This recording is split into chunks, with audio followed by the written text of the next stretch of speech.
अस्सलामुअलैकुम। कैसे हैं सब? उम्मीद करती हूँ सब खैरियत से होंगे। अल्लाह ताला सबको अपने हिफ्ज़ ईमान में रखे, हमारे मुल्क पे अपनी ख़ास रहमत नाजिल फरमाए। जो हालात मुल्क के जा रहे हैं, अल्लाह ताला सबके लिए आसानियाँ पैदा फरमाए, रिज़्क़ में बरकत अता फरमाए। अच्छा, आज के मेरे ऑर्डर थे, ये थे मदर डे के हवाले से। मैंने कहा चले मैं आप लोगों के साथ ऑर्डर की प्रिपरेशन भी करती हूँ, साथ आप लोगों के साथ थोड़ी बहुत बातें भी कर लेती हूँ। जो आप लोगों के क्वेश्चन हैं उनके आंसर भी दे देती हूँ। और दूसरी बात यह है कि सबसे पहले मैं आज आपको जो इम्पॉर्टेंट चीज़ बताने जा रही हूँ ना, वो पता है क्या है? वो है, मैं आप लोगों को एक चीज़ क्लियर कर दूँ कि जो बेकरी का बिज़नेस है ना, बेकरी का बिज़नेस जितना भी है, इसकी जितनी भी आइटम है ना, ये सब लग्जरी आइटम में आता है। इसीलिए आपने जब भी अपना बिज़नेस स्टार्ट करना है, अपने माइंड में ये चीज़ लाजमी रखनी है कि ये वो वाला बिज़नेस नहीं है जो आपने 2-3 हज़ार से स्टार्ट किया और वो कामयाब हो गए। नहीं, इसमें जितनी भी आइटम है सब लग्जरी आइटम लगती हैं। इसमें आपकी इन्वेस्टमेंट भी अच्छी होनी चाहिए, पेमेंट फिर ही आप ऑर्डर वर्क कर सकते हैं, वरना आप नहीं कर सकते। ये बेकरीज़ नहीं है जो आपने एक जैसी क्रीम की मिक्स, वो सारे केक पे अप्लाई कर दी, जिगजैग लगा दिया, चले जो ऊपर फ्लावर बना दिए। बेसिकली जितनी भी होम बेकर्स वर्क करती हैं ना, उनके पास दिन ब दिन नए नए ट्रेंड आ रहे हैं। वो सारे टूल्स होने चाहिए, वो जितनी भी चीज़ें हैं, प्रोडक्ट सारी होनी चाहिए। और एक स्टूडेंट मेरे पास आई, उसका मुझे मैसेज आया, उसने कहा जी मुझे इसका बहुत शौक़ है, लेकिन मुझे पता नहीं है ये बिज़नेस कैसे स्टार्ट होगा, कैसे इसको करना चाहिए। देखें, सबसे पहली बात यह है कि जो आपको शौक़ है ना, आप उस पर रिसर्च ज़रूर करेंगे। रिसर्च, और ज़रूरी नहीं है कि अगर आपने बेकिंग सीखनी है तो आपने बिज़नेस के लिए ही सीखनी है, आप अपनी फैमिली के लिए भी सीख सकते हैं, इस पर लर्निंग कर सकते हैं। जो भी है, आप अपने बच्चों के लिए अच्छे से अच्छी चीज़ें इसमें बना के सेल कर सकते हैं। और दूसरी बात यह है कि अगर आप सेल नहीं करना चाहते हैं, आप अपने बच्चों के लिए तो ये बना ही सकते हैं, अपनी फैमिली के लिए। और स्किल्स बहुत इंपॉर्टेंट होते हैं, चाहे वो कुकिंग में हो, चाहे वो बेकरी में हो, चाहे वो डिजिटल मार्केटिंग में हो, तो इसके बारे में कुछ भी नहीं कहा जा सकता। और एक रिक्वेस्ट मैंने पहली वीडियो में भी की थी। अच्छा, मुझे इतने मैसेज आते हैं कि हम कैसे ज्वाइन करें। देखें, मैंने आपको एक मैसेज में बता दिया कि ज्वाइन आपने मेरे चैनल पे आना है, सारी वीडियो यहाँ पे अपलोड होंगी। आपसे जो भी बात होगी, आप जितने भी क्वेश्चन हैं, आप लोग मुझसे यहाँ पे करें। मेरे लिए भी ईजी होगा, आप लोगों के लिए भी ईजी होगा। और हो सकता है जो आप एक क्वेश्चन करें, नेक्स्ट पर्सन के माइंड में भी वही चीज़ हो और उसको आपके क्वेश्चन से ही आंसर मिल जाए। मैं उसको आंसर करूँ तो आपके भी जो क्वेश्चन है आपके माइंड में होगा, उससे उसका भी भला हो जाए। ये मेरी आप लोगों से एक रिक्वेस्ट है, तो प्लीज़ आप इस पे अमल ज़रूर कीजिएगा।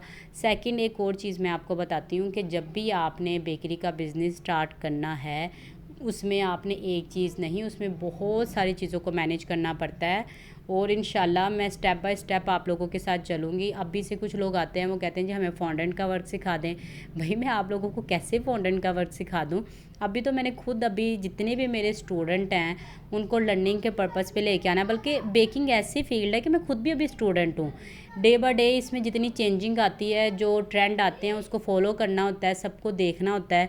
तो समझ लें कि मैं खुद एक स्टूडेंट हूँ और मेरे पास जितना नॉलेज है वो मैं आप लोगों के साथ शेयर करूँगी, आपको बताऊँगी। किसी किस्म का भी जो आप लोगों को मसला पेश आएगा, लेकिन यही रिक्वेस्ट है कि आप मुझसे जितने भी क्वेश्चन हैं वो यहाँ पे ही पूछें। बहुत इमरजेंसी हो तो कोई मसला नहीं है, फिर आप मुझे पर्सनल व्हाट्सअप कर सकती हैं, मैं हाजिर हूँ, मैं उस बात से मना नहीं कर रही। लेकिन ऐसे क्वेश्चन कि आपने स्पॉन्ज की रेसिपी नहीं सिखाई, मेरा स्पॉन्ज नहीं सही बनता। भाई, जब मैं आप लोगों को रेसिपी दूँगी, अगर उस रेसिपी में कोई गड़बड़ होगी ना, देन आप मुझसे डिस्कस कीजिएगा कि जी मिस, आपकी रेसिपी थी, हमने इस पर काम किया है, हमारी रेसिपी में ये इशू आया। देन मैं आपको बताऊंगी कि इसमें ये चेंजिंग होनी चाहिए, इसमें ये इशू होता है, वो इशू होता है।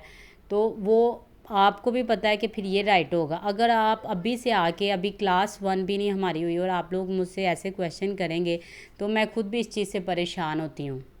इसीलिए प्लीज़ थोड़ा सब्र और तहम्मुल से चलें, इंशाल्लाह सारी लर्निंग करेंगे।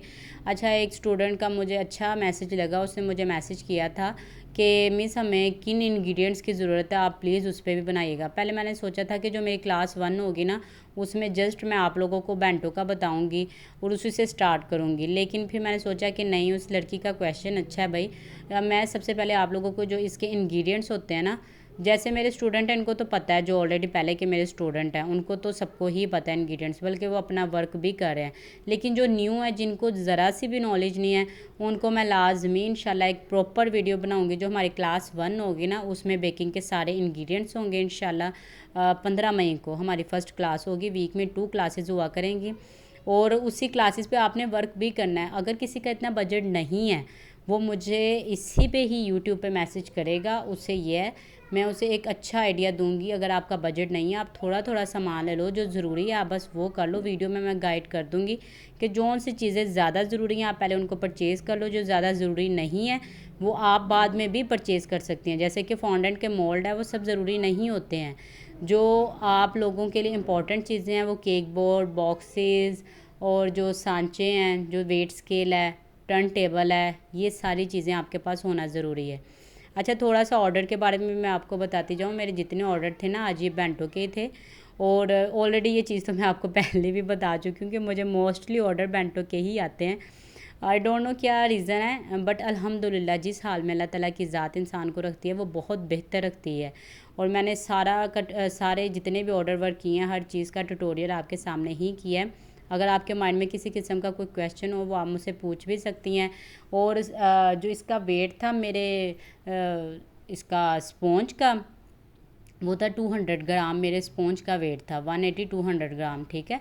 और बेंटो का ये ही वेट होता है। जितने भी मैंने यूज़ किए हैं, चॉकलेट फज मैंने अंदर यूज़ किए हैं क्योंकि गर्मी है और आपको पता है कि गर्मी में कितने मसले मसाइल होते हैं डीसी पे। और सारे मदर डे के ऑर्डर हैं। अल्लाह ताला सबकी माँओं को सलामत रखें, जिनकी नहीं अल्लाह ताला उनको जन्नत में आला मुकाम दे। ये दिन ऐसा होता है, दिन तो हर ही माँ का होता है। जिससे आप कहोगे ना, वो कहते हैं जी हर दिन ही माँ का होता है। भाई हमें भी पता है हर दिन माँ का होता है, लेकिन कभी कभार कुछ स्पेशल कर लेना चाहिए अपनी मदर के लिए। एक तो उनको खुशी होती है, दूसरा उनको एहसास होता है इस चीज़ का कि माएँ तो चीज़ ही ऐसी हैं कि आप उनके लिए कुछ भी ना करेंगे वो फिर भी आपसे प्यार जताती हैं। लेकिन आपको उनके लिए कुछ करना, उनको वो फ़ील करवाना, उसका तो मतलब अलग ही मज़ा है ना, वैसा तो कोई मज़ा हो ही नहीं सकता। और ये सारी चीज़ें थी। अच्छा, कल का जो बल्क का ऑर्डर होगा वो मैं आपके साथ उसकी डिटेल शेयर करूँगी कि उसको मैनेज कैसे करना है, ऑर्डर लेते कैसे हैं। इंशाल्लाह कल की वीडियो में मैं वो डिटेल से आप लोगों को बताऊंगी। ये मेरे आज के ऑर्डर के सारे ट्यूटोरियल थे। आप लोग बताइएगा सब ऑर्डर कैसे रहे, और अगर किसी को मेरी कोई बात बुरी लगी हो उसके लिए माज़रत। फिर मिलेंगे इंशाल्लाह नेक्स्ट वीडियो में। आज के लिए इतना ही। अल्लाह हाफिज़।